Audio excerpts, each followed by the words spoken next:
Are the rebels the good guys? So I grew up with things like Star Wars, and the rebels were the good guys.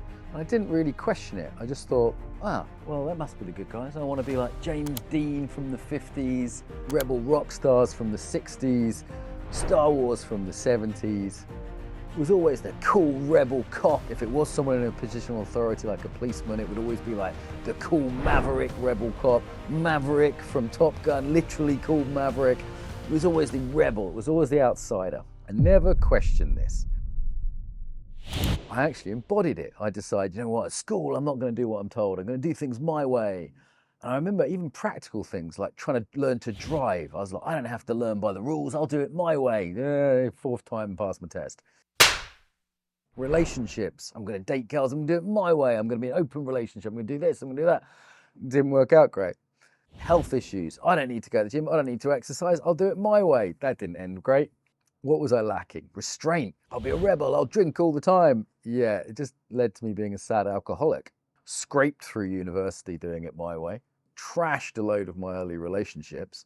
Doing it my way didn't work great. So where did this come from, this idea of the rebel? Well, they're sort of boomers in the 60s rebelling against society. They arrogantly thought they'd reinvent all of society, reinvent how to do everything. Some people say pushing back against the conformity of the 50s.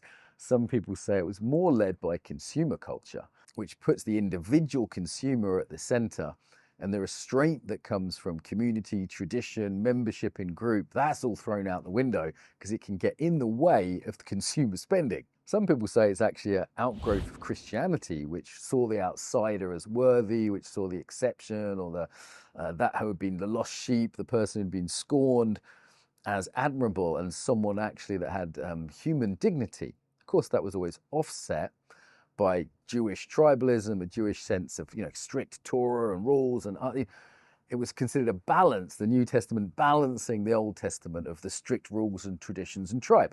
So with that Christian impulse, but losing its Christian anchoring, society went off on this the rebel is always right thing. And you'll see this in more modern media up to the present time. However, it started to look a bit ridiculous. Why? Because the rebels have gone mainstream. The rebels are the ones with the cultural power. When the rebels are cancelling you and getting you taken out of your work, or recently literally shooting people, you have to wonder, hang on a minute, who's the real empire here? The pushback started not that long ago, but with the likes of the dissident right, when it started to be more rebellious, to rebel against one's boomer parents or grandparents in some case, and say, actually, getting a job, getting married, being monogamous, raising a family, being religious, maybe this is the most rebellious thing you can do.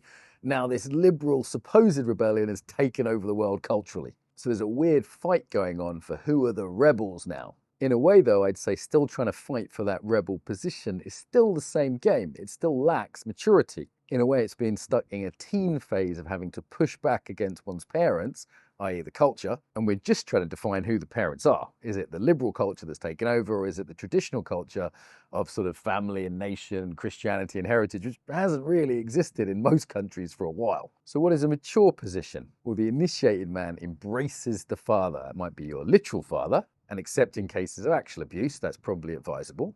But it's also the father of one's culture, understanding that you're not a citizen of the world. You're a citizen of a nation, maybe 2 or 3 nations at most, but it's not the world, that you have history, that you have heritage. Like people getting sober, I'm now 18 years sober, you learn that structure, rules and boundaries are good. It's 12 steps, 12 traditions for a reason. People in addiction recovery need those boundaries. In a way, I see all of society now essentially has these weird addictive issues and needs those firm boundaries. Some people might have this pendulum theory where they say, it swings one way and it swings the other, and we're just going a bit more right wing, haven't gone a bit more left wing. Well, if we look at history, we can say really since the 16th or 17th century, it's all been swinging in one particular direction, and it's certainly got to a point where it's unhealthy. What does bad boundaries lead to? What does a lack of respect for the tradition lead to? What's always having to be a rebel lead to? It leads to mental ill health, addiction, and a general decay of society, from issues ranging from mass migration to crime. There's certainly a place for the rebel, a place for the dissident and the deviant that has a healthy function in society, but it can't be most of society. That's what we've tried to do. It can't be the mainstream of society. It can't be the main thrust of society. It isn't the mature position. It's simply a stage that people go through, and we've weirdly got stuck in that stage and tried to make it the whole thing. There's a saying that freedom is doing what you want, even if your parents want it for you too. We could replace parents with society in that phrase too. There's no freedom in being stuck in perpetual teenagehood, where one is constantly rebelling against some parents that don't even exist anymore. Jung identified the archetype of the eternal child. Culturally, it's the rebel without a cause, the Peter Pan. And this is obvious when you look at culture today, that there is a maturity crisis. People aren't growing up. It's almost embarrassing, actually, when you speak to people older than you in terms of how much more mature they are, even for when they were your age. I see people celebrating this, saying things like, don't grow up, it's a trap. And while yes, there's a place for the freshness of youth and play, it's like saying an acorn is always better than an oak. Actually, it's sad it hasn't become an oak. It hasn't reached its full maturity. Personally, my immaturity has got me in all kinds of problems over the years. Relationships to women, relationships to money, relationships to drugs and alcohol. I feel like I'm growing up late. So what do we do to get out of the eternal rebel to grow up a bit? Well, we can embrace a tradition, whether it be 12-step, Catholicism, something that's bigger than you.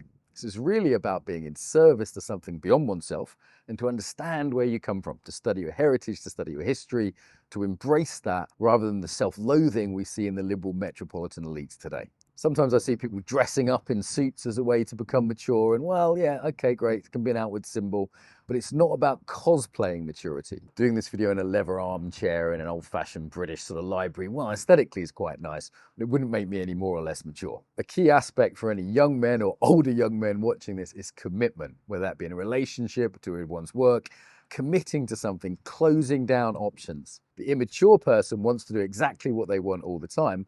A mature person says, no, I've chosen this, and that's closed down these options and these options. That's actually freedom, not limitation. The immature man sees continuous options as freedom, when actually it just leads to addiction and having no ground. So were the rebels the good guys? No, I don't think so.